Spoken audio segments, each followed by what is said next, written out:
So we'll start with the Atlanta Falcons. They named Michael Penix as the starting quarterback. They made some big time additions on the defensive side of the ball.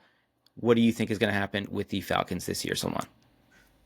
Yeah, man. I'm always on that Falcons bandwagon or to start the year early. I think last year too. I was like, yeah, Falcons gonna be a playoff team, things like that. Um, I do think they have a shot here at the wild card. They're a 9-win team. That's where I have them at. I like what they did on the defense. I know they lost a few pieces like Grady Jarrett, Drew Dahlman, but I like the rookies they added. Leonard Floyd was a good piece. Jordan Fuller. They added Jalen Walker, James Pierce, Xavier Watts. So like a lot of good rookies they added too. So I'm excited for to see them how they play out. I think Penix Jr. gives them a chance. Um, Way more of a chance than Kirk Cousins did last year.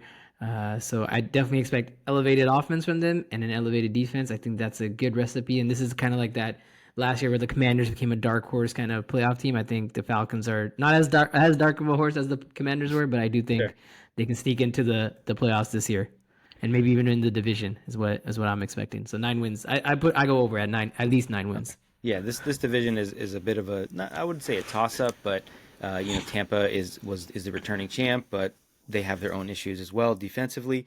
I'm with you. I'm going over. I'm going close to 9 wins for them. ChatGPT has them at 8 wins. I think this basically my pick is mainly on the fact that I believe in Michael Penix. I think he is a very good quarterback. He showed some flashes at the end of last season. He's going to have a full offseason now under his belt as the starting quarterback with reps as QB1. He doesn't have to worry about Kirk Cousins breathing down his neck or anybody else because they made it clear that Kirk is the backup quarterback. So I think he'll be able to elevate the offense, like you said. And defensively, I do think that they'll surprise people. I think they might finally have a pass rush, which is a big deal. And also the fact that New Orleans is fading. Carolina is going to be better. I don't think they're going to be much better. So I'm right there with you where I can see them competing for the division. In terms of fantasy, who is your sleeper and who is your bust?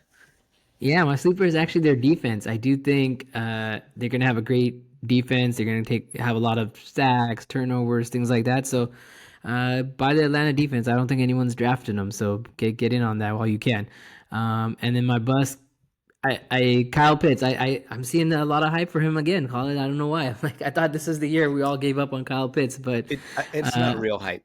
It's fake hype it's like, because oh, he's like Penix's golf buddy, and he's gonna be back. And like, I see people drafting him or spending money on him in auction drafts. So, definitely Kyle Pitts is a bust. Stay away from that guy. He's gonna be off the team next year. Just don't talk yourself into Kyle Pitts once again.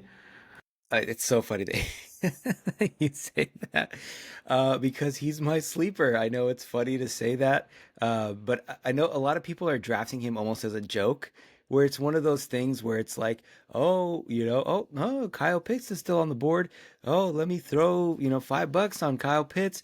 But I know in the back of their minds, they're just like, man, what if? What if this works out? What if all those videos, the golf buddies, whatever it is, all the stuff you said, what if that stuff ends up being real? And then who knows? Now you have a legitimate receiver at the tight end position. I think they're going to show some more offensive creativity. Maybe they just stop pretending that he's a tight end and they just play him out wide, and he just gets more touches because that's what he deserves. They need to at least let's force feed this guy the ball. Let's see if he can be anything before we make like a final decision. And you said he's not going to be on the team next year, so that'll help him. This will help him decide that basically. Um, my bust is Darnell Mooney. I just think he's going to be like the lost man in this rotation with the increased target share for Kyle Pitts. Drake London's clear wide receiver one.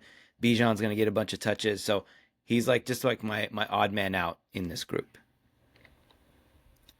I just see you making faces and laughing at me about this Kyle Pitts thing. I'm still thinking about the how you have Kyle Pitts as a sleeper. Mooney, yeah, that's fine. I can see him as not being living up to the wide receiver Listen, too hype. He's already hurt. I've been seeing him go undrafted. I think I drafted him last, or somebody drafted him last night in the draft as a snake draft in like the 14th, 15th round. I'm like, That's okay. Yeah, I would you take a rather chance on grab, that. yeah, exactly. Would you rather grab Kyle Pitts or Hunter Henry or, I don't know, K. Dotton, Juwan Johnson? Like, I feel like there's just like a glut and you're just hoping that this guy might end up, panning out.